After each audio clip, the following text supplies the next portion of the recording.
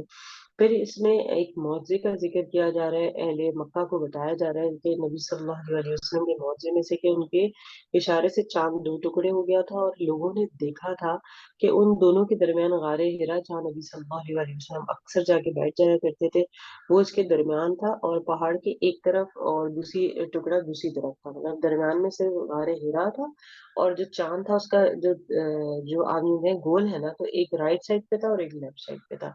اور یہ ہمیں اتھینٹک احادیث سے پتہ چلتا ہے، جس میں آپ دیکھا جائے تو نبی صلی اللہ علیہ وسلم جو ہے یہ ان کے معجزوں میں سے ایک معجزہ تھا جو مستند اور متواتر احادیث پر سے ملتا ہے. متواتر کہتے ہیں تسلسل کے ساتھ. مثال کے طور پر حدیث کا کچھ حدیثیں ضعیف ہوتی ہیں، یہ بات اپنے ذہن میں رکھیے گا، اور کچھ حدیثیں اتھینٹک ہوتی ہے، کیونکہ جب حدیثیں لکھی گئی تو اس میں یہ دیکھا جاتا ہے جس نے لکھی ہے وہ مینٹلی جو ہے ٹھیک تھا، پاگل تو نہیں تھا، یا اس کو بھولنے کی بیماری تو نہیں تھی. پھر اس زمانے میں دوسری وجہ یہ کہ وہ سچ بولنے والا تھا، جھوٹ بولنے والا تھا. پھر تیسری بات یہ کہ نبی صلی اللہ علیہ وسلم کے ساتھ ان کا کیا معاملہ تھا. اگر نبی صلی اللہ علیہ وسلم سے ڈائریکٹ انہیں بات پتہ چلی، جو حدیث انہوں نے لکھی ہے وہ ہے، یا تسلسل کے ساتھ کسی اور شخص سے انہیں پتہ لگی اور انہوں نے بیان کی ہے. جیسا آپ نے اکثر دیکھا ہوگا کہ بہت ساری ایسی حدیث ہوتی ہیں کہ حضرت ابو ہریرہ رضی اللہ تعالیٰ عنہ سے مروی ہے، جو کہ سب سے زیادہ احادیث حضرت ابو ہریرہ رضی اللہ تعالیٰ عنہ سے مروی ہے. تو وہ کیوں ہے؟ کیونکہ آپ ایسے صحابی تھے جو نبی صلی اللہ علیہ وسلم کے ساتھ سب سے زیادہ وقت گزارتے تھے، اور آپ نے سب سے زیادہ احادیث یاد کی. ان ہسٹری سے میں ان کی ایک بات آپ کے سامنے رکھوں گی. ایک زمانہ تھا کہ نبی صلی اللہ علیہ وسلم کے بعد حضرت ہریرہ رضی اللہ تعالیٰ عنہ آئے، اور آپ نے ارشاد فرمایا نبی صلی اللہ علیہ وسلم میرا جو حافظہ ہے وہ بہت کمزور ہے، میں کیا کروں؟ تو نبی صلی اللہ علیہ وسلم نے انہیں سجیسٹ کیا کہ زیادہ سے زیادہ قرآن کی تلاوت کیا کرو، کیونکہ قرآن کی تلاوت آپ کے حافظے کو، میموری کو تیز کر دیتا ہے. اور پھر وہ اتنی، اور یہ یاد رکھیے گا پڑھا ہوا قرآن اگر آپ اس کو بار بار دورہ نہ کریں، اس کو ریوائز نہ کریں، تو وہ بالکل اسی طریقے سے آپ کے دل سے بھی نکل جاتا ہے جیسے ایک تیر مارتے ہیں نا کسی چیز پر، وہ آر پار ہو جاتا ہے، ایسی ہی جاتا ہے. اور اگر آپ یاد کرنا چاہیں تو آپ کی میموری کو بھی بڑھاتا ہے، اور آپ کو اجر و ثواب بھی. تو کہا جاتا ہے وہ اس طرح انہوں نے اپنی میموری جو ہے وہ بہتر کی، اور پھر اس کے بعد سب سے زیادہ احادیث انہی سے مروی ہے. کیونکہ حدیث سے ریلیٹڈ بات ہو رہی ہے تو حضرت آپ دیکھیں بخاری جو ہے وہ سب سے پہلے نمبر پر آتی ہے کہ سب سے اتھینٹک ہے. اس کی ریزن یہ ہے کہ ایک دفعہ کہا جاتا ہے جو بخاری صاحب تھے، امام بخاری، تو ان کو کسی شخص نے کہا کہ فلاں فلاں شخص ہے اور اس کے پاس حضور صلی اللہ علیہ وسلم کی ایک حدیث ہے، تو آپ جو تھے آپ نے 1 مہینے کی 1 منتھ کی ٹریول کیا، مسافت کی، اور اس جگہ پہ پہنچے. اس جگہ پہ پہنچنے کے بعد اس شخص کو دیکھا تو وہ بکریاں چراتا تھا. اب اس کو دیکھا کہ اس نے کیا کیا ہوا ہے کہ ہاتھ میں اس کی کوئی چیز نہیں ہے، نہ گھاس نہ کھلانے کی کوئی چیز، اور وہ اپنی بکری کے بچے کو صرف کہہ رہے ہیں آؤ آؤ، جس طرح ہم اکثر کبوتروں کو کہتے ہیں آؤ کھا لو، یا چوزوں کو کہتے ہیں، اور اس کے ہاتھ میں کچھ بھی نہیں تھا. جب امام بخاری نے یہ چیز دیکھی دور سے کہ یہ جانور کے ساتھ جھوٹ بول رہا ہے، آپ واپس 1 مہینے کی مسافت کر کے اپنے گھر واپس چلے گئے، اور آپ نے ان سے حدیث نہیں پوچھی. مطلب اتنی چھوٹی چیزوں کا بھی خیال رکھا گیا ہے احادیث میں. تو یہ صحیح ستہ ہے جن سے جو حدیثیں ثابت ہیں، ان میں زیادہ تر صحیح مسلم اور صحیح بخاری آتی ہیں جو اتھینٹک ہیں، اور اس کے بعد اور بھی ہیں جیسے ترمذی ہے، ابن ماجہ ہے، ابو داؤد ہے.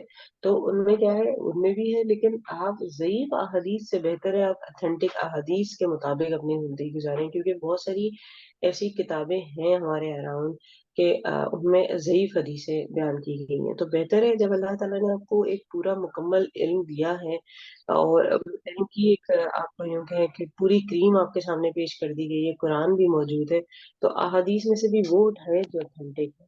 جی دل میں اتر جانے والی دانائی کی باتیں تھیں، پھر یہ تنبیہات ان پر کچھ کارگر نہیں ہو رہی ہیں. لہٰذا اے پیغمبر آپ نے ان کی پرواہ مت کریں. جس دن پکارنے والا ایک ناگوار چیز کی طرف بلائے گا، اس دن یہ اپنی آنکھیں جھکائے خبروں سے اس طرح نکل کھڑے ہوں گے جس طرح پھیلی ہوئی ٹڈیاں. دوڑے جا رہے ہوں گے اسی پکارنے والے کی طرف، یہی کافر جو قیامت کا انکار کرتے تھے کہیں گے کہ یہ تو بہت ہی کٹن دن ہے۔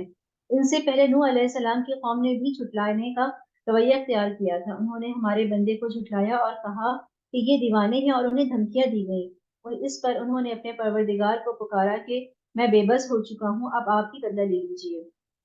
چنانچہ ہم نے ٹوٹ کر برسنے والے پانی سے آسمان کے دروازے کھول دیے اور زمین کو پھاڑ کر چشموں میں تبدیل کر دیا، اور اس طرح دونوں قسم کا سارا پانی اس کام کے لیے مل گیا جو مقدر ہو چکا تھا۔ اور نوح علیہ السلام کو ہم نے ایک تختوں اور نقوں والی کشتی پر سوار کر دیا جو ہماری نگرانی میں رواں دوا تھی، تاکہ اس پیغمبر کا بدلہ لیا جائے جس کی نافرمانی کی گئی تھی، اور حقیقت یہ ہے کہ ہم نے اس کو عبرت کی ایک نشانی بنا دیا۔ تو کیا یہ نصیحت تو کیا یہ کوئی ہے جو نصیحت حاصل کرے؟ اب سوچو کہ میرا عذاب اور میری تنبیہات کیسی تھی، اور حقیقت یہ ہے کہ ہم نے قرآن کو نصیحت حاصل کرنے کے لیے آسان بنا دیا ہے۔ اب کیا کوئی ہے جو نصیحت حاصل کرے؟ آج کی قوم نے بھی تنبیہ کرنے والوں کو جھٹلانے کا رویہ اختیار کیا، پھر دیکھو میرا عذاب اور میری تنبیہات کیسی تھی۔ ہم نے ایک مسلسل نحوست کے دن میں ان پر تیز آندھی والی ہوا چھوڑ دی تھی جو لوگوں کو اس طرح اکھاڑ پھینک دیتی تھی جو جیسے وہ کھجور کے اکھڑے ہوئے درخت کے تنے ہوں۔ اب سوچو کہ میرا عذاب اور میری تنبیہات کیسی تھی، اور جی، حقیقت یہ ہے اس کہ ہم نے سورہ کی جو آیت نمبر 10 ہے اس کو آپ انڈر لائن کر لیں۔ جو پیاری دعا ہے اس میں تو ربہ کر کے کہا گیا ہے، لیکن ربی انی مغلوب فانتصر، ربی اگر آپ کہتے ہیں تو یہاں پر ہے ربہ اس کا رب، اور اس کو اس طرح ربی میرے رب، انی مغلوب فانتصر میں مغلوب ہوں تو میری مدد کرے۔ کچھ دعائیں سب کی لائف میں ہوتی ہیں نا جس پہ وہ بلیو کرتے ہیں، تو میری لائف میں یہ دعا بڑی اہمیت رکھتی ہے، تو ہر ایک کا اپنا وہ ہے، لیکن اس دعا کو کثرت سے پڑھیں۔ جی اور حقیقت یہ ہے کہ ہم نے قرآن کو نصیحت حاصل کرنے کے لیے آسان بنا دیا ہے۔ اب کیا کوئی ہے جو نصیحت حاصل کرے؟ سمود کی قوم نے بھی تنبیہ کرنے والوں کو جھٹلانے کا رویہ اختیار کیا، چنانچہ کہنے لگے کہ کیا ہم اپنے ہی میں سے ایک تنہا آدمی کے پیچھے چل پڑے؟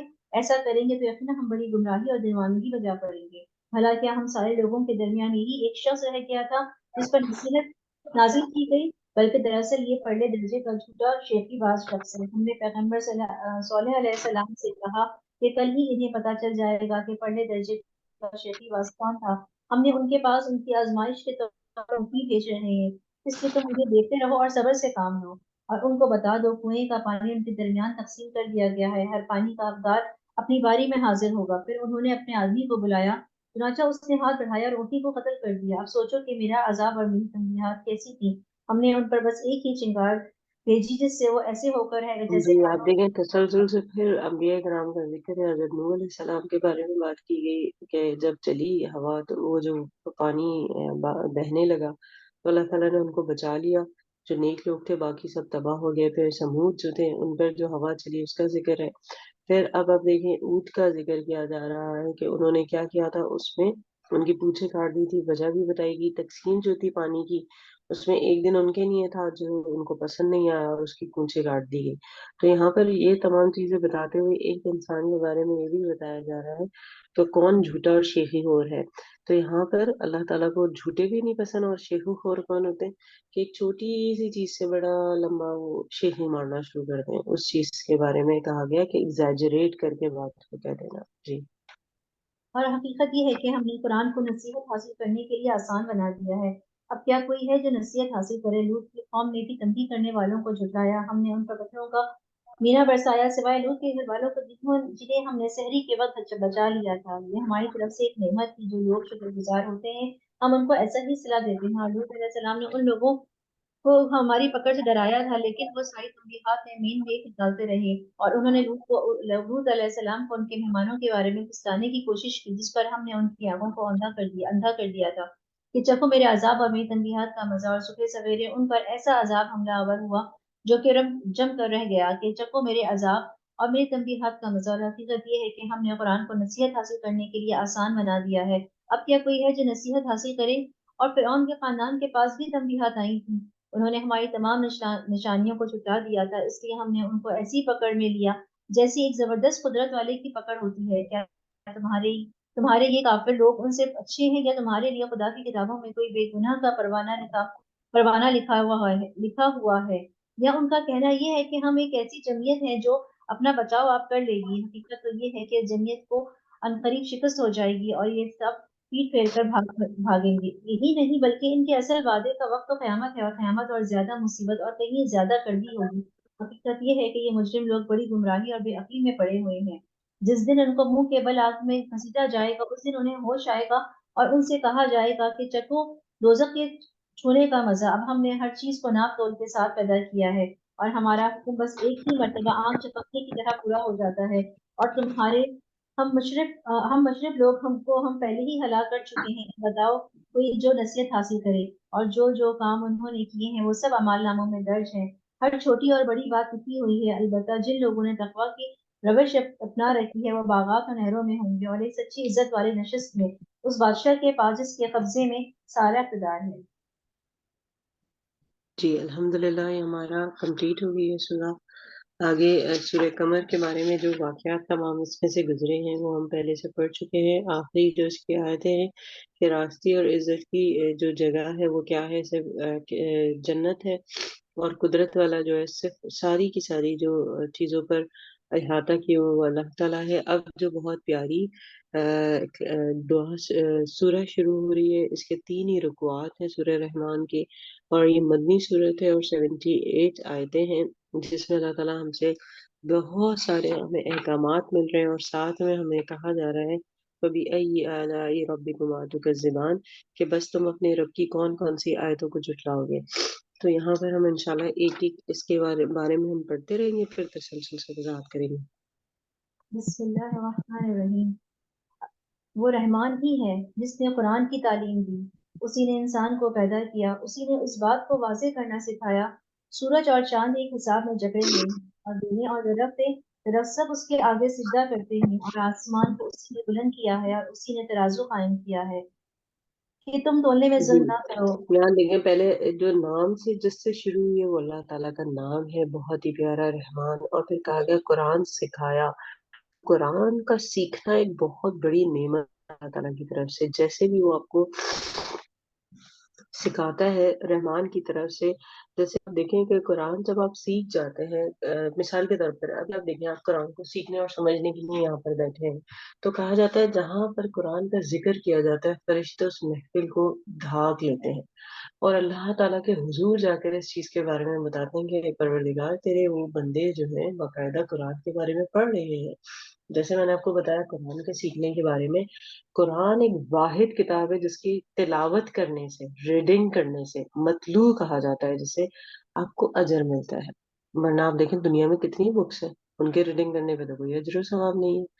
پھر آپ یہ دیکھیں کہا گیا کہ تجوید کے بارے میں، تجوید کی اہمیت کو اگر آپ دیکھیں، کہا جاتا ہے کہ اگر آپ اٹک اٹک کے پڑھ رہے ہیں تو آپ کا اجر دوہرا ہے. کیسے؟ حضور صلی اللہ علیہ وسلم کی حدیث سے پتہ چلتا ہے کہ جب آپ ایک حرف پڑھتے ہیں تو آپ کو 10 نیکیاں ملتی ہیں، اور نبی صلی اللہ علیہ وسلم نے اس کی مزید وضاحت کیا کی کہ الف لام میم ایک حرف نہیں ہے، یہ 3 حرف ہے. اگر آپ پڑھ رہے ہیں الف لام میم تو آپ کو 30 نیکیاں مل رہی ہیں. اب آپ دیکھیں، آپ ماشاءاللہ رمضان ہے، ایک پارہ پڑھ رہے ہیں تو کتنا اجر مل رہا ہے. پھر حضور صلی اللہ علیہ وسلم کی بے شمار احادیث ملتی ہے کہ قرآن کو عربی لب و لہجے میں پڑھو. کیوں؟ کیونکہ قرآن کو عربی میں نازل کیا. آپ کا پروننسیشن سے لے کر اتار چڑھاؤ، الفاظ کے باریک موٹا ہونا، اعراب کا خیال رکھنا یہ ضروری ہے. پھر آپ یہ دیکھیں قرآن کے حق میں سے یہ حق ہے، یہ یاد رکھیں، اسے پڑھا جائے جیسے پڑھنے کا حق ہے، مطلب تجوید کے ساتھ. اسے سمجھا جائے جیسے سمجھنے کا حق ہے، مطلب تفسیر کے ساتھ، جو آج ہم کوشش کر رہے ہیں جتنا بھی مختصر کر پائے اسے کریں. پھر اسے دوسروں تک پہنچانا جیسے پہنچانے کا حق ہے. سم ٹائم کیا ہوتا ہے کہ ہم سیکھ تو لیتے ہیں لیکن ہم سکھا نہیں پاتے کسی کو آگے. تو آپ یہ یاد رکھیں بلغوا عنی ولو آیا، پہنچا دو میری طرف سے، خواہ کہ وہ ایک آیت ہی کیوں نہ ہو. یہ قرآن کے حقوق میں سے ہے کہ آپ نے اسے پڑھنا بھی ہے اور اسے آگے بھی پہنچانا. دوسرا، اس کے دورے کا بڑا فائدہ ہے. جیسا کہ رمضان ویسے آپ نہیں کر پاتے تو کوشش کریں کہ قرآن کو رمضان میں ضرور بار بار پڑھیں، کیونکہ حضور صلی اللہ علیہ وسلم کو بھی باقاعدہ رمضان میں ہی دورہ کرایا جاتا تھا. اسی نے انسان کو پیدا کیا. پھر اللہ تعالیٰ بتا رہے ہیں جو انسان ہے اس کو پیدا کرنے والی ذات بھی میری ہی ہے. چاہے وہ آپ دیکھیں، تاکہ وہ آگے چل کے جو بھی اس نے ترقی کی ٹھیک ہے وہ میری طرف سے، اور اسے بولنا سکھائیں. یہاں پر بولنے کو ایک بڑی ہی اگر آپ دیکھیں ایک اہمیت دی جا رہی ہے اس بات کو جو آپ بولتے ہیں. اور بالخصوص دیکھا جائے تو یہاں پر کیا ہے، ہر ایک کی مادری زبان ڈفرینٹ ہے. تو یہاں پر جو بھی آپ بولتے ہیں، جو ایک بچہ اپنے اراؤنڈ بولتے دیکھتا ہے، وہ غیر شعوری طور پر وہ بولنے لگتا ہے. لیکن آپ کیا کریں، قرآن کیونکہ عربی میں ہے تو اپنی مدر ٹنگ میں ضرور اسے پڑھیں. پھر بات کی گئی آفتاب و مہتاب کے حساب میں چل رہے ہیں، تو آپ دیکھیں ایک دائرہ ہے جس کے اندر اللہ تعالیٰ نے ان کی منزلیں بنائی ہیں، اور وہ اسی کے حساب سے چل رہے ہیں. جیسے ہم دیکھتے ہیں روڈ پر لائنس بنی ہوتی ہے، آپ نے اس کے مطابق چل رہے ہیں. اسی طرح آسمان پر یا سمندر میں پوری ایک ترتیب ہے جس پر آپ چل رہے ہوتے ہیں. تو بتایا گیا کہ ستارے اور یہ تمام چیزیں جو ہیں ایک مقرر وقت پہ چل رہی ہیں، اور ستارے اور درخت دونوں سجدہ کرتے ہیں. یہاں پر ان کے سجدے کی وجہ بتائی جا رہی ہے کہ آپ دیکھیں تمام چیزوں کی جو تعظیم ہے وہ صرف اللہ تعالیٰ کے لیے. اور پھر بتایا گیا آسمان کو اللہ تعالیٰ نے بلند بنایا ہے، اور اسی نے پھر کیا کریں ترازو بھی رکھے ہیں کہ زمین میں اگر کچھ بھی کچھ کرتے ہیں آپ تو یاد رکھیں اس کے پاس ترازو ہے جس میں وہ انصاف کرے گا تاکہ تم تولنے میں تجاوز نہ کرو. یہاں پر ایک اور چیز بتائی گئی ہے، جیسے آپ نے دیکھا کہ ایک قوم ایسی بھی گزری ہے جو کم تولتی تھی جس کی وجہ سے ان پر عذاب آیا، تو یہاں پر اس چیز سے منع کیا گیا ہے. اور ساتھ میں کہا گیا ہے کہ انصاف میں آپ نے کسی قسم کا تجاوز نہیں کرنا، انصاف کے ساتھ وزن کو ٹھیک رکھو اور تولنے میں کمی نہ کرو. یہ اب ہمیں احکامات مل رہے ہیں.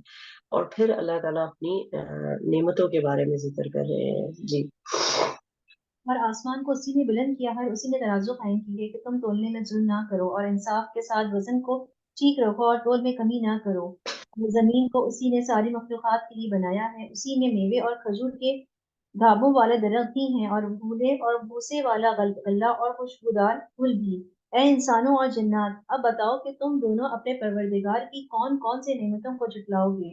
اسی نے انسان کو ٹھیکری کی طرح کھنکھناتی کوئی مٹی سے پیدا کیا اور جنات کو آگ کی لپیٹ سے پیدا کیا. اب بتاؤ تو تم دونوں اپنے پروردگار کی کون کون سی نعمتوں کو جھٹلاؤ گے. دونوں مشرق اور دونوں مغربوں کا پروردگار وہی ہے. اب بتاؤ کہ تم دونوں اپنے پروردگار کی کون کون سی نعمتوں کو جھٹلاؤ گے. اسی نے دو سمندروں کو اس طرح چلایا کہ وہ دونوں اب آپس یہاں دیکھیں تسلسل سے جنات اور انسانوں کی بات کی گئی، نعمتوں کو گنوایا گیا، پھر تکرار جو ہو رہی ہے وہ کیا ہے وہ بھی بیان کی گئی کہ دیکھیں انسان کو اللہ تعالیٰ نے کھنکھناتی مٹی سے بنایا. کھنکھناتی مٹی کیا ہوتی ہے؟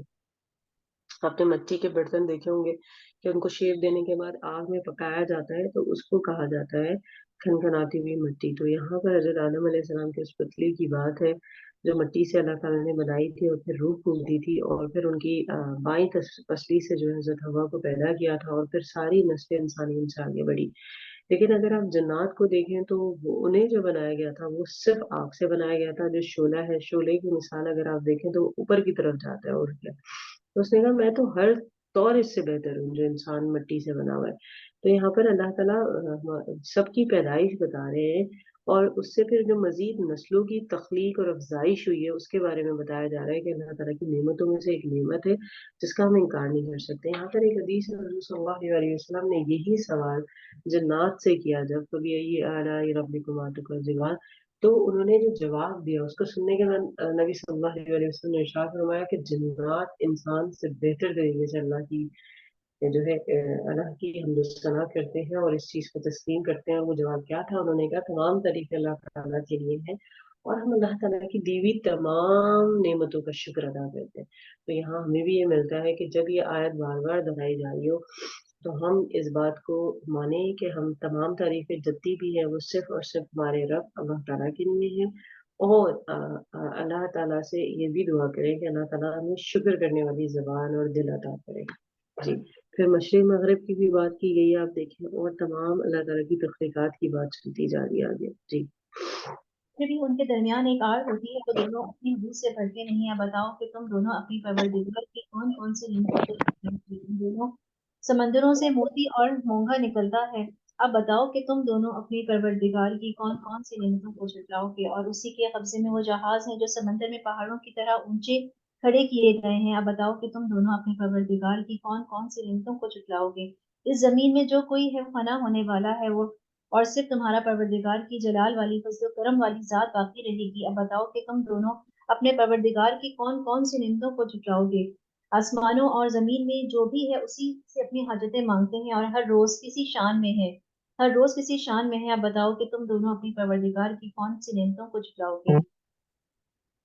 اے دو بھاری مخلوق، اب ہم عنقریب تمہارے حساب کے لیے فارغ ہونے والے ہیں۔ اب بتاؤ کہ تم دونوں اپنے پروردگار کی کون کون سی نعمتوں کو جھٹلاؤ گے؟ اے انسانوں اور جنات کی گروہ، اگر تم میں یہ بل بوتا ہے کہ آسمان اور زمین کی حدود سے پار نکال سکو تو پار نکل جاؤ، تم زبردست طاقت کے بغیر پار نہیں ہو سکو گے۔ اب بتاؤ کہ تم دونوں اپنے پروردگار کی کون کون سی نعمتوں کو جھٹلاؤ گے؟ تم پر آگ کا شعلہ اور تانبے کے رنگ کا دھواں چھوڑا جائے گا اور پھر تم اپنا بچاؤ نہیں کر سکو گی۔ اب بتاؤ کہ تم اپنے پروردگار کی کون کون سی نعمتوں کو جھٹلاؤ گے؟ غرض وہ وقت آئے گا جب آسمان پھٹ پڑے گا اور لال چمڑی کی طرح سرخ گلاب بن جائے گا۔ اب بتاؤ کہ تم دونوں اپنے پروردگار کی کون کون سی نعمتوں کو جھٹلاؤ گے؟ پھر اسی دن نہ کسی انسان سے اس کے گناہ کے بارے میں پوچھا جائے گا اور نہ کسی جن سے۔ اب بتاؤ کہ تم دونوں اپنے پروردگار کی کون کون سی نعمتوں کو جھٹلاؤ گے؟ مجرم لوگوں کو ان کی علامتوں سے پہچان لیا جائے گا، پھر انہیں سر کے بالوں اور پاؤں سے پکڑا جائے گا۔ اب بتاؤ کہ تم دونوں اپنے پروردگار کی کون کون سی نعمتوں کو جھٹلاؤ گے؟ یہ ہے وہ جہنم جسے یہ مجرم لوگ جھٹلاتے تھے، یہ اسی کے اور کھولتے ہوئے پانی کے درمیان چکر لگائیں گے۔ اب بتاؤ کہ تم دونوں اپنے پروردگار کی کون کون سی نعمتوں کو جھٹلاؤ گے؟ اور جو شخص دنیا میں اپنے پروردگار کے سامنے کھڑے ہونے سے ڈرتا تھا اس کے لیے دو باغ ہوں گے۔ اب بتاؤ کہ تم دونوں اپنے پروردگار کی کون کون سی نعمتوں کو جھٹلاؤ گے؟ دونوں باغ شاخوں سے بھرے ہوئے ہیں۔ اب بتاؤ کہ تم دونوں اپنے پروردگار کی کون کون سی نعمتوں کو جھٹلاؤ گے؟ انہی دو باغوں میں دو چشمے بہ رہے ہوں گے۔ اب بتاؤ کہ تم دونوں اپنے پروردگار کی کون کون سی نعمتوں کو جھٹلاؤ گے؟ ان دونوں میں ہر پھل کے دو جوڑے ہوں گے۔ اب بتاؤ کہ تم اپنے پروردگار کی کون کون سی نعمتوں کو جھٹلاؤ گے؟ وہ جنتی لوگ ایسے فرشتوں پر تکیہ لگائے ہوئے ہوں گے جن کے استر دبیز ریشم کے ہوں گے اور دونوں باغوں کے پھل جھکے پڑے ہوں گے۔ اب بتاؤ کہ تم اپنے پروردگار کی کون کون سی نعمتوں کو جھٹلاؤ گے؟ انہی باغوں میں وہ نیچی نگاہ والیاں ہوں گی جنہیں ان جنتیوں سے پہلے نہ کسی انسان نے کبھی چھوا ہوگا نہ کسی جن نے۔ اب بتاؤ کہ تم دونوں اپنے پروردگار کی کون کون سی نعمتوں کو جھٹلاؤ گے؟ وہ ایسی ہوں گی جیسے یاقوت اور مرجان۔ اب بتاؤ کہ تم دونوں اپنے پروردگار کی کون کون سی نعمتوں کو جھٹلاؤ گے؟ اچھائی کا بدلہ اچھائی کے سوا اور کیا ہے؟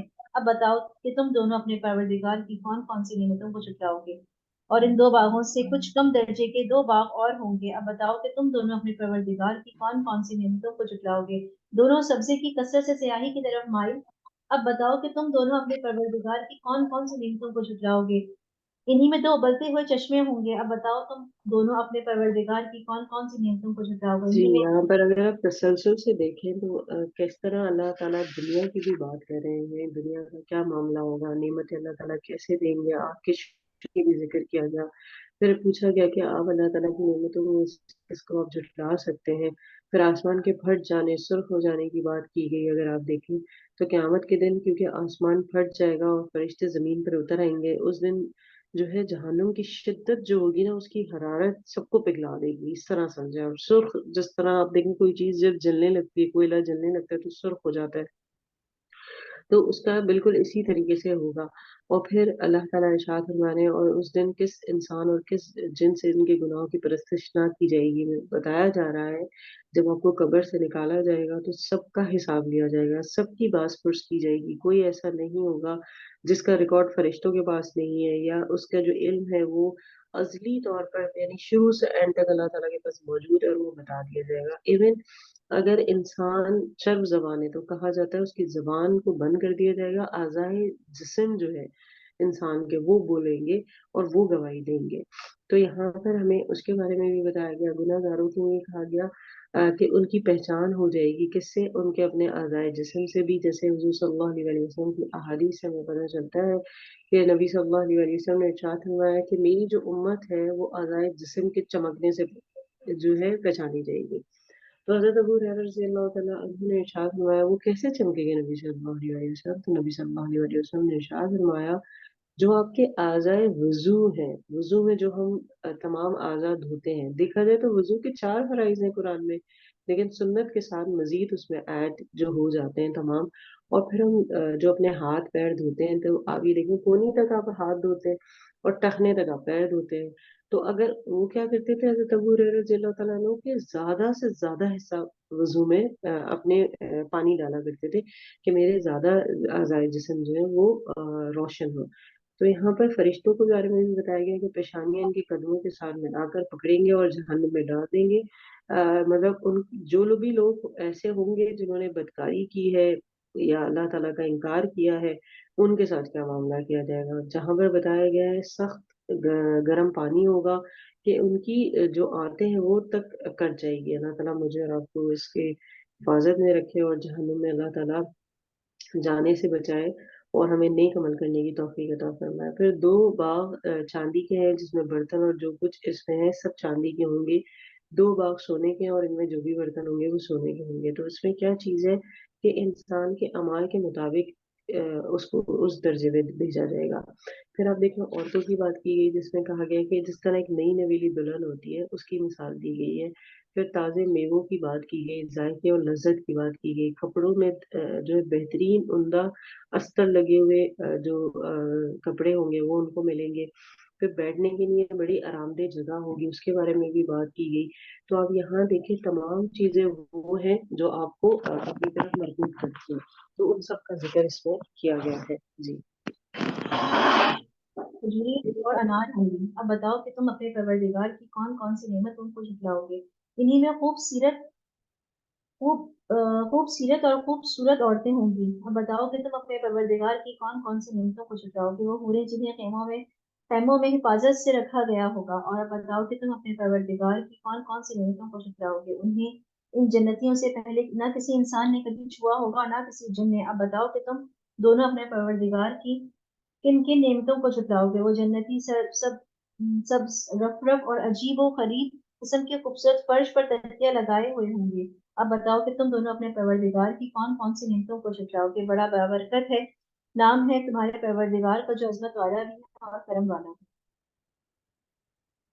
جی یہاں پر یہ سورہ کمپلیٹ ہو گئی ہے اور آپ دیکھیں یہاں پر ان کی بھی بات کی گئی ہے کہ ایک تو وہ جو نئی نویلی دلہنوں کی طرح موجود ہوں گی جنہیں کبھی کسی نے دیکھا نہیں ہوگا ان کی ذکر کرتے ہوئے آپ دیکھیں پیچھے پہ ایک پیمانوں کا بھی ذکر آیا تھا کہ چھوٹی عمر کے جو بچے ہوں گے وہ پلا رہے ہوں گے. تو آپ نے کبھی دیکھا ہوگا کہ جب آپ کو پانی پینا ہو یا کوئی بھی مشروب پینا ہو تو اگر کوئی چھوٹا پلا رہا ہو بچہ تو اگر آپ کی حاجت زیادہ ہو تو آپ اس سے دوبارہ کہہ دیتے ہیں کہ بیٹا ایک اور گلاس لا دیں. لیکن اگر کوئی اب بڑا پلا رہا ہو تو آپ کو جھجک بھی ہوتی ہے ان کے بڑے کے پلانے کے کہ آپ چھوٹے ہیں اور وہ آپ کے چکر اٹھا رہے ہیں. اور اگر آپ کو مزید پیاس ہے تو آپ دوبارہ کہتے ہیں تھوڑا گھبراتے ہیں. تو یہاں پر کتنی خوبصورتی سے اللہ تعالیٰ نے ان تمام چیزوں کی وضاحت کی ہے کہ کیا ان کو فائدہ مطلب جنت میں جو لوگ ہوں گے ان کے لیے کیا فائدے کی بات ہے. اور یہاں ہمیں جو بات پتہ چلی ہے سورہ میں وہ یہ ہے کہ ہم نے اللہ تعالیٰ کی نعمتوں کا شکر ادا کرنا ہے، ناشکرہ نہیں بننا. یہی وجہ ہے کہ اللہ تعالیٰ نے بار بار ارشاد فَبِأَيِّ آلَاءِ رَبِّكُمَا تُكَذِّبَانِ کہ بس پھر تم میری کس کس نعمت کو جھٹلاؤ گے. کیونکہ اللہ تعالیٰ کی ہیڈ ٹو ٹوز تمام ہی ایسی نعمتیں ہیں جن کا ہم شکر ادا نہیں کر سکتے. جی یہاں سے آپ میں سے جو بھی پڑھنا چاہتے ہیں ماشاءاللہ صدرا آگے پڑھنا چاہ رہی ہیں اور ہوا بھی. تو یہاں سورہ واقعہ شروع ہو گئی ہے اور اس کے 3 رکوعات ہیں اور 96 آیتیں ہیں اور یہ مکی سورہ ہے. جی سورہ واقعہ پڑھتے ہیں. جی صدرا. اعوذ باللہ من الشیطان الرجیم بسم اللہ الرحمن الرحیم. یاد کرو جب واقع ہو جائے کہ واقع ہونے والی قیامت اس کے واقع ہونے میں کوئی جھوٹ نہیں، کسی کو پست کرنے والی کسی کو بلند کرنے والی. بس جب زمین سخت زلزلے سے لرزنے لگے گی اور پہاڑ ٹوٹ ٹوٹ کر ذرہ ذرہ ہو جائیں گے، پھر پرگندہ غبار ہو جائیں گے اور تم ہو جاؤ گے 3 قسم.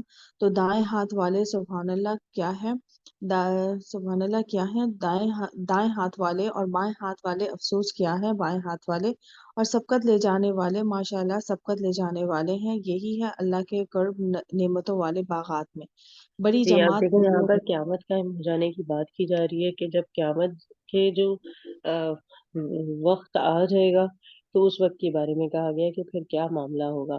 پھر جس کے واقع ہونے کی میں کوئی جھوٹ نہیں ہے، مطلب یہ برحق ہے کہ قیامت تو نازل ہونی ہے. پھر کہا گیا پس کرنے والی اور بلند کرنے والی ہوں گی. مثال کے طور پہ آپ دیکھیں جسے چاہتا ہے اللہ تعالیٰ عزت بھی دے دیتا ہے، جسے چاہتا ہے ذلت دیتا ہے، اطاعت گزار جو ہوتے ہیں اللہ تعالیٰ ان کو بلندی دیتا ہے، اور نافرمانوں کو اللہ تعالیٰ پست کر دیتا ہے۔ تو ان کی مثال دی جا رہی ہے، اہل ایمان وہاں معزز ہوں گے اور اہل کفر جو ہے وہ وہاں ذلیل و خوار ہو جائیں گے، تو ان کی ذکر کیا گیا۔ پھر پہاڑوں کے بارے میں، زلزلے کے آ جانے کے بارے میں کیا ہوگا جب زلزلہ ہوتا ہے تو جتنی بھی چیزیں ہوتی ہیں، کتنی بھی بلند سے بلند عمارتیں وہ سب زمین بوس ہو جاتی ہیں، ان کا ذکر کیا گیا۔ پہاڑوں کے بارے میں بات کی جا رہی ہے کہ آپ دیکھیں پہاڑ کیا ہوں گے، ریزہ ریزہ ہو جائیں گے، ختم ہو جائیں گے جب زلزلے اور دوسری چیزوں کی وجہ سے۔ پھر کہا جا رہا ہے غبار جو ہے سب جگہ ہوگا اور تین جماعتوں میں ہو جائیں گے، مطلب مثال دی جا رہی ہے کہ یہاں پر کیا ہوگا کہ مومنین جو ہے وہ الگ ہوں گے۔ اور آپ دیکھیں پھر آگے جو بات آ رہی ہے، دائیں ہاتھ والے جو نیک لوگ ہوں گے اور بائیں ہاتھ والے جو برے لوگ ہوں گے۔ دائیں ہاتھ والے خوش بخت بھی ہوں گے، خوش قسمت بھی ہوں گے، کیوں؟ کیونکہ ان کے نام اعمال نیک ہوں گے، وہ جنت میں داخل ہوں گے۔ بائیں ہاتھ والے وہ کافر ہوں گے جن کے نام اعمال برے ہوں گے، اور پھر ان کی پکڑ کی جائے گی۔ تیسری قسم جو ایمان قبول کرتے ہیں، سبقت کرنے اور نیکیوں کے کام میں بڑھ چڑھ کر حصہ لیتے ہیں، اللہ تعالیٰ کا قرب بھی حاصل کرتے ہیں، تو ایسے لوگ جو ہے وہ اللہ تعالیٰ کے نظر میں بہت اہمیت رکھتے ہیں، تو ان کے بارے میں پھر بات کی گئی ہے۔ جی یہی ہے اللہ کے قرب نعمتوں والے باغات، بڑی جماعت پہلوؤں میں سے اور تھوڑی جماعت پچھلوں میں سے، سونے کے تاروں سے بنے ہوئے تختوں پر تکیہ لگائے ہوئے اس پر آمنے سامنے بیٹھے ہوئے، ان کے ارد گرد لڑکے پھریں گے، ہمیشہ لڑکے ہی رہنے والے آب خوروں اور آفتابوں کے ساتھ اور صاف شراب کے پیالوں کے ساتھ ہی، نہ ان سے انہیں درد سر ہوگا اور نہ ان کی عقلوں میں فطور آئے گا، اور اس قسم کے میوے جو وہ پسند کریں گے، اور پرندوں کا گوشت جو وہ چاہیں گے، اور بڑی بڑی آنکھوں والی حوریں جیسے جی موتی کے دانے یہاں سیکھنے میں پر چھپے دیکھیں، ہوئے ہیں۔ اول جو نبی تھے سب سے پہلے حضرت آدم سے لے کے جو آخری نبی جن کے ہم امتی محمد صلی اللہ علیہ وسلم تک جتنی بھی درمیان میں خلقت آئی ہے، سب ادھر حاضر ہوں گے، اور سب کو جو ہے اپنے نام اعمال کے مطابق جو ہے ان کو سزا اور جزا دی جائے گی۔ پھر جنت کی وہی ذکر جو ابھی ہم لاسٹ سورہ میں بھی کہہ رہے تھے کہ آپ دیکھیں کہ کس طرح کے چھوٹے بچے ہوں گے، کیسے وہ جام پلا رہے ہوں گے، جو شراب ہوگی نہ اس میں بدبو ہوگی، نہ ایسا ہوگا کہ آپ کی عقل جو ہے وہ کام نہ کرے، بلکہ بہترین ہوگی، سر درد بھی نہیں کرے گا، اور وہ آپ کو پلا رہے ہوں گے۔ اور ساتھ میں آپ سوچیں نا، ایسا کوئی ماحول بنا ہو کہ آپ کسی محفل میں جائیں، کوئی آپ کو بار بار کوئی مشروبات پوچھ رہا ہے، اور وہاں پر جو ہے میوہ جات رکھے ہوئے، تو آپ کو کتنی اچھی فیل آتی ہے کہ اگر کھانا لیٹ بھی ہو رہا ہے تو آپ ان سے جو ہے لطف اندوز ہوتے ہیں۔ اور کھانوں کے بارے میں بھی کہا جاتا ہے، ڈفرینٹ چیزوں کی مفہوم ہے کہ اس طرح ہوگا جیسے دنیا میں تو ہم یہ کہتے ہیں نا، ہسبینڈ سے ہم پوچھ رہے ہوتے ہیں آج آپ نے کیا کھانا ہے، وہ ہمیں بتاتے ہیں بھائی یہ کھانا ہے۔ سم ٹائم ہمارے پاس وہ چکن نہیں ہے یا مٹن نہیں ہے، یا اس سے ریلیٹڈ اگر کڑھائی کھانی ہے، ٹماٹر نہیں ہے، تو ہم باقاعدہ ہم لوگ کو کہہ رہے ہوتے ہیں کہ یہ چیز گھر میں موجود نہیں ہے، اب یہ لا دیں تو پھر ان شاء اللہ تعالیٰ میں بنا دوں گی، یا لنچ میں بن جائے گا یا ڈنر میں بن جائے گا، جو بھی ہماری روٹین ہوتی ہے اس کے اکارڈنگلی۔ لیکن وہاں ایسا نہیں ہوگا، وہاں یہ ہوگا بس ذہن میں آئے گا اور آپ کے سامنے موجود ہوگی وہ چیز، کیوں؟ کیونکہ وہ جنت ہے، اور اللہ تعالیٰ کے آپ نیک لوگوں میں شامل ہیں، تو اللہ تعالیٰ جنت میں اپنے مہمان، کیونکہ ہم اللہ تعالیٰ کے مہمان ہیں، جو ہوسٹ ہے وہ اتنا بڑا حی القیوم ہے، ہر چیز پر قادر ہے، تو وہ کیا ہوگا جو ہم سوچیں گے وہ ہمارے سامنے پیش ہو جائے گا۔ جی اس کی جزا جو وہ کرتے تھے، وہ اس میں نہ بےہودہ بات سنیں گے اور نہ گناہ کی بات، مگر وہاں کلام سلام سلام ہوگا۔ اور دائیں ہاتھ والے سبحان اللہ کیا ہیں، دائیں ہاتھ والے بیریوں میں بے خبر والی، اور ان کے لیے ہوں گی تہ در تہ کیلے اور سایہ دار اور گرتا ہوا پانی، جھرنے اور کثیر میوے، نہ وہ ختم ہوں گے اور نہ انہیں کوئی روک ٹوک ہوگی۔ اور اونچے اونچے فرشتے ہیں، اور اونچے اونچے فرشوں میں بے شک ہم نے انہیں خوب اٹھان دی، پس ہم نے انہیں کنواری محبوب ہم انہیں بنایا دائیں ہاتھ والوں کے لیے بہت سے اگلوں میں سے اور بہت سے پچھلوں میں سے۔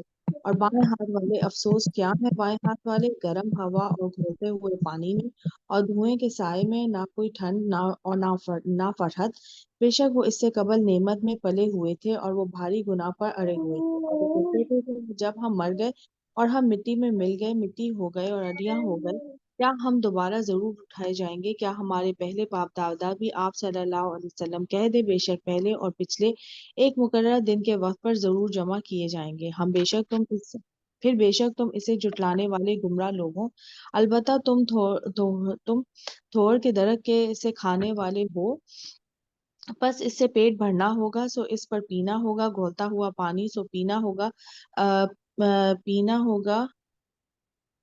پیاسے اونٹ کی طرح پینا، یہ روز جزا اس کی مہمانی ہوگی۔ ہم نے تمہیں پیدا کیا سو تم کیوں تصدیق نہیں کرتے؟ بھلا دیکھو تو جو تم عورتوں کے رحم میں ڈالتے ہو یہاں کیا پر ہم دیکھیں اسے مثال دی جا رہی ہے، جیسے ہم جہنم اور دوزخ کی بات کرتے ہیں، جیسے جنت کے بارے میں جو اتنی خوبصورتی سے تمام چیزوں کو بیان کیا گیا، اسی طرح جہنم کے بارے میں کہا جا رہا ہے کہ آگ کی جو حرکت ہوگی وہ ایسی ہوگی کہ بہت گرم، کہ کھولتا ہوا پانی کہ آپ کے جو اعضائے جسم ہے اس کے ساتھ کیا کرے گی، پورے طریقے سے جلا دینے والی۔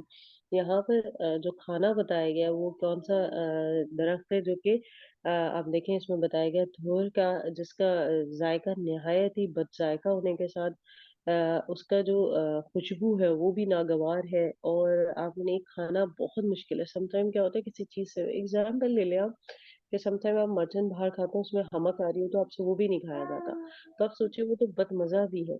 تو پھر وہ جو ہے آپ لوگوں کی مطلب جو جہنم میں جانے والے ہیں ان کی پھر وہ خوراک ہوگی۔ جی کیا تم اسے پیدا کرتے ہو یا ہم پیدا کرنے والے ہیں؟ ہم نے تمہارے درمیان موت کا وقت مقرر کیا ہے اور ہم اس سے عاجز نہیں۔ کیا ہم تمہاری جگہ تم جیسی اور قوم بدل دیں اور ہم تمہیں ایسے عالم میں پیدا کر دیں جو تم نہیں جانتے، اور یقیناً تم پہلی پیدائش جان چکے ہو، تو تم کیوں غور نہیں کرتے؟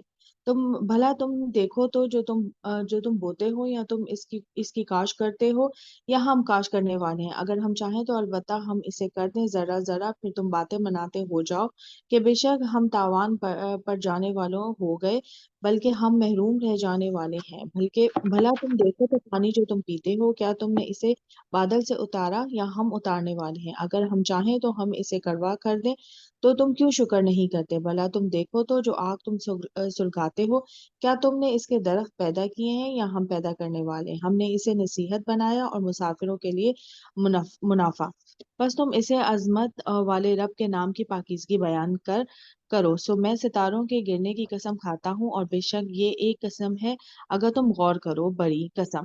بے شک یہ قرآن گرامی قدر ہے، یہ ایک پوشیدہ کتاب لوح محفوظ میں ہے، اسے پاک لوگوں کے سوا ہاتھ نہیں لگاتے، تم جہانوں کے رب کی طرف سے اتارا ہوا ہے۔ تو کیا تم اس بات کے منکر ہو اور تم بناتے ہو جھٹلانے کو اپنا وظیفہ؟ پھر کیوں نہیں جب کسی کی جان حلق کو پہنچتی ہے اور اس وقت تم تکتے ہو اور ہم تم سے بھی زیادہ اس سے قریب ہوتے ہیں، لیکن تم نہیں دیکھتے؟ تو کیوں نہیں اگر تم خود مختار ہو؟ تم اسے روح کو لوٹاؤ اگر تم سچے ہو۔ پس جو مرنے والا اگر مقرب لوگوں میں سے ہو تو اس کے لیے راحت اور خوشبودار پھول اور نعمتوں کے باغات ہیں، اور البتہ اگر وہ دائیں ہاتھ والوں میں سے ہو تو تیرے لیے سلامتی ہے دائیں ہاتھ والوں سے، اور البتہ اگر گمراہ جھٹلانے والوں میں سے ہو تو اس کی مہمان گھولتا ہوا پانی ہے اور اسے دوزخ میں ڈال دینا ہے۔ بے شک یہ البتہ یقینی بات ہے۔ پس آپ صلی اللہ علیہ وسلم پاکیزگی بیان کریں اپنے عظمت والے رب کے نام کی۔ جی یہاں پر آپ دیکھیں پھر سے یہی بات کی گئی ہے کہ آپ دیکھیں جو روح کا نکلنا ہے، کہ یہ اگر اتنے اللہ تعالیٰ کی کتاب قرآن مجید کا انکار کر رہے ہیں، رسول صلی اللہ علیہ وسلم کا انکار کر رہے ہیں، پچھلی قوموں کا انکار کر رہے ہیں، بار بار ان پہ جو عذاب آیا ان کا انکار کر رہے ہیں، تو کہا جا رہا ہے ٹھیک ہے، جب روح نکلتی ہے تو کیا یہ موجود ہوتے ہیں؟ پھر یہ اسے ٹال کے دکھائے اگر ان کے اندر اتنی ہمت ہے، تو ایسا تو وہ کر ہی نہیں سکتے۔ تو یہاں پر کہا گیا اسے تو راحت ہے اور غذائیں ہیں اور آرام والی جنت ہے کن لوگوں کے لیے؟ جو دانے ہاتھ والے ہوں گے، اور جو جھٹلانے والے ہیں، جو گمراہ ہیں، ان کے نام اعمال الٹے ہاتھ میں ہوں گے، ان کے لیے پھر کھولتا ہوا پانی اور وہ دوزخ میں جائیں گے۔ پھر اس کی دونوں پیاری آیتیں جو ہے اللہ تعالیٰ سے ریلیٹڈ، دو آیتوں کو لاسٹ کی نوٹ کر لیں۔ اللہ ھذا لہو حق الیقین، کہ یہ خبر سراسر حق ہے، قطعاً یقینی ہے۔ اور پھر کہا فسبح بسم ربک العظیم، اور تو اپنے عظیم شان پروردگار کی تسبیح کر۔ تو یہاں پر ہمیں یہ پتہ چلا ہے کہ اللہ تعالیٰ کی ہم نے تسبیح کثرت سے کرنی ہے، اور وہ کیا ہے؟ حضور صلی اللہ علیہ وسلم کی احادیث سے بھی ثابت ہے کہ دو الفاظ ایسے ہیں جو زبان پر ہلکے ہیں اور وزن میں بھاری، وہ کیا ہے؟ سبحان اللہ و بحمدہ، سبحان اللہ العظیم۔ تو آپ یہ کثرت سے پڑھیں تسبیحات۔ اس کے علاوہ حضور صلی اللہ علیہ وسلم کی احادیث سے ثابت ہے کہ جب وہ حضرت فاطمہ رضی اللہ تعالیٰ عنہا سے ملنے جاتے تھے اور ان کی طرف بہت غربت تھی، تو وہ اکثر اس بات کی شکوہ کرتی ہوئی نبی صلی اللہ علیہ وسلم نے انہیں ارشاد فرمایا تھا کہ آپ نماز کے بعد یہ سبحان اللہ، الحمد للہ، اللہ اکبر، پڑھا کریں جس سے آپ کی یہ فکر و فاقہ ختم ہو جائے گا. تو اس کی بھی عادت ڈالیں کیونکہ یہ بھی تسبیحات ہیں اور اللہ تعالیٰ کو بہت پسند ہے. اٹھتے بیٹھتے چلتے پھرتے اس کا اہتمام کرنا ضروری ہے. جی آگے دوسری سورہ شروع ہو رہی ہے اور وہ ہے حدید. اور سورہ حدید جو ہے اس کے 4 رکوعات ہیں اور 29 آیتیں ہیں اور یہ مدنی سورہ ہے. جی آگے پڑھتے ہیں. پڑھوں یا ہوا پڑھنا چاہ رہی؟ اگر ہوا پڑھنا چاہ رہی ہے ہوا پڑھ سکتی ہیں. جی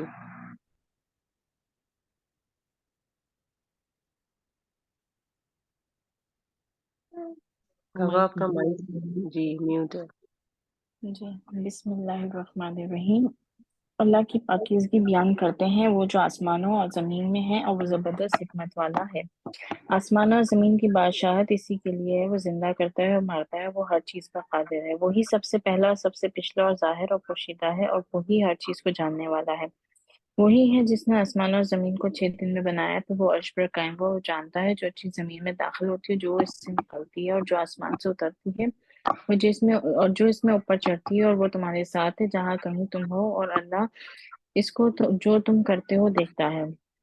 آسمان اور زمین کی حکومت اسی کے لیے ہے. سب امور اللہ ہی کی طرف لوٹائے جاتے ہیں. وہ رات کو دن میں داخل کرتا ہے اور دن کو رات میں داخل کرتا ہے اور وہ زینوں کے بھید خوب جانتا ہے. اللہ اس کے رسول صلی اللہ علیہ وسلم پر ایمان لاؤ اور اس میں سے خرچ کرو جس نے تمہیں پہلوں کا جانشین بنایا ہے. پس جو لوگ تم میں سے ایمان لائے اور انہوں نے خرچ کیا ان کے لیے بڑا اجر ہے. اور تمہیں کیا ہوا جو اللہ پر ایمان نہیں لاتے اور رسول صلی اللہ علیہ وسلم تمہارے رب پر ایمان لانے کے لیے بلا رہا ہے اور تم سے عہد بھی لے چکا ہے اگر تم ایمان لانے والے ہو. وہی ہے جو اپنے بندے پر کھلی کھلی آیتیں نازل کر رہا ہے تاکہ تمہیں اندھیروں میں سے نکال کر روشنی میں لائے اور بے شک اللہ تم پر بڑا مہربان نہایت رحم والا ہے. اور تمہیں کیا ہو گیا جو اللہ کی راہ میں خرچ نہیں کرتے؟ حالانکہ آسمان اور زمین کا ورثہ تو اللہ ہی کے لیے ہے. تم میں سے اور کوئی اس کے برابر ہو نہیں سکتا. جس نے فتح مکہ سے پہلے خرچ کیا اور جہاد کیا یہ ہے کہ اللہ کے نزدیک جن کا بڑا درجہ ہے ان لوگوں پر ہے جنہوں نے بعد میں خرچ کیا اور جہاد کیا. اللہ نے ہر ایک سے نیک جزا کا وعدہ کیا ہے اور اللہ تمہارے کاموں سے خبردار ہے. ایسا کون ہے جو اللہ کو اچھا قرض دے پھر وہ اس کے لیے دگنا کر دے اور اس کے لیے عمدہ بدلہ ہے. جس دن آپ ایماندار مردوں اور عورتوں کو دیکھیں گے کہ ان کا نور ان کے سامنے اور ان کے داہنے دوڑ رہا ہوگا. تمہیں آج ایسے باغوں کی خوشخبری ہے کہ ان کے نیچے نہریں چلتی ہیں. وہ ان میں ہمیشہ رہیں گے. یہی وہ بڑی کامیابی ہے.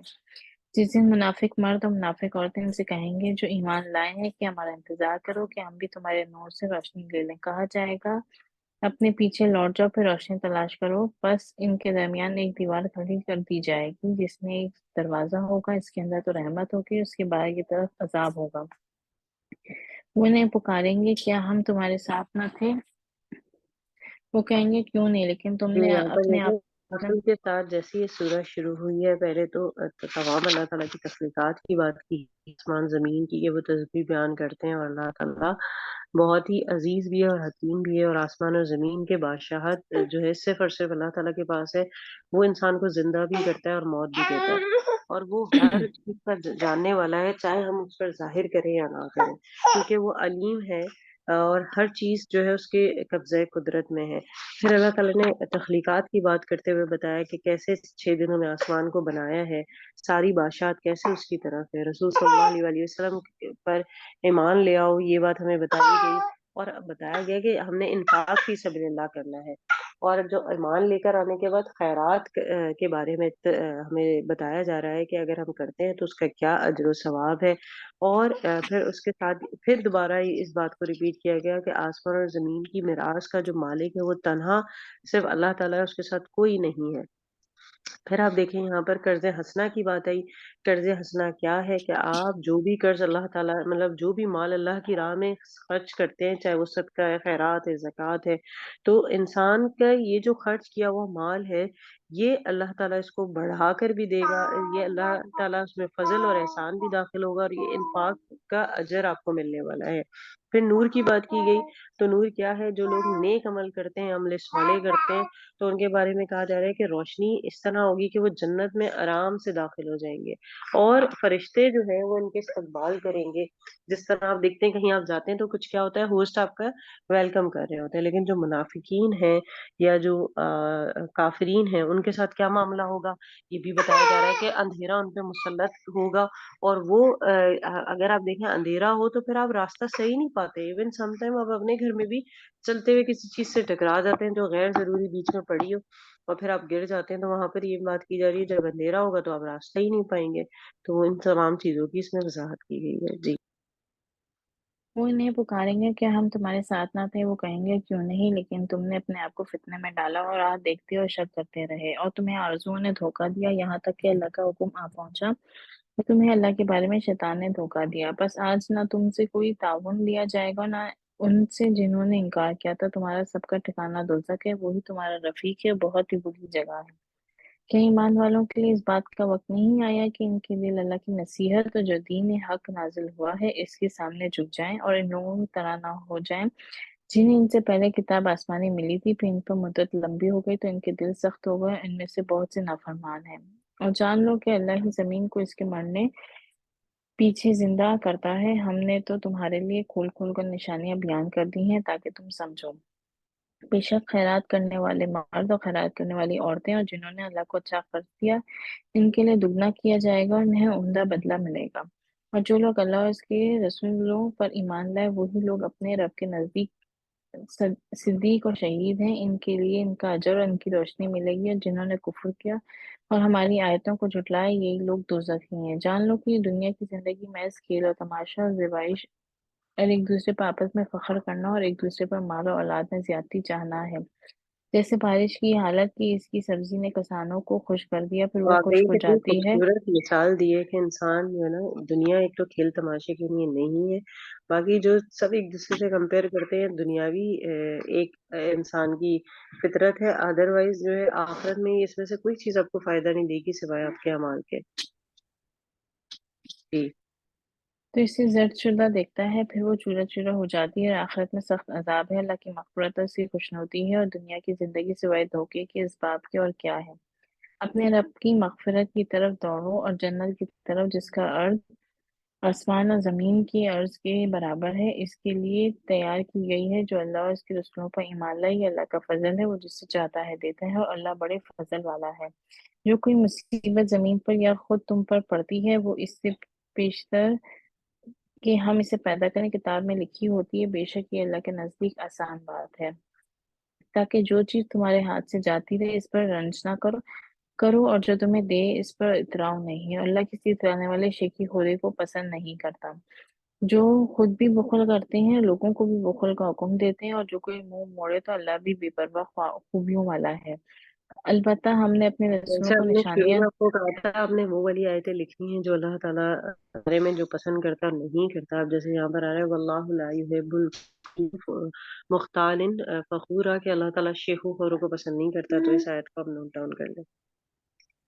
البتہ ہم نے اپنے رسولوں کو نشانیاں دے کر بھیجا، اور ان کے ہمراہ ہم نے کتاب اور ترازوئے عدل بھی بھیجی تاکہ لوگ انصاف کو قائم رکھیں، اور ہم نے لوہا بھی اتارا جس میں سخت جنگ کے سامان اور لوگوں کے فائدے بھی ہیں، اور تاکہ اللہ معلوم کرے کہ کون اس کی اور اس کے رسولوں کی غائبانہ مدد کرتا ہے۔ بے شک اللہ بڑا زور آور غالب ہے۔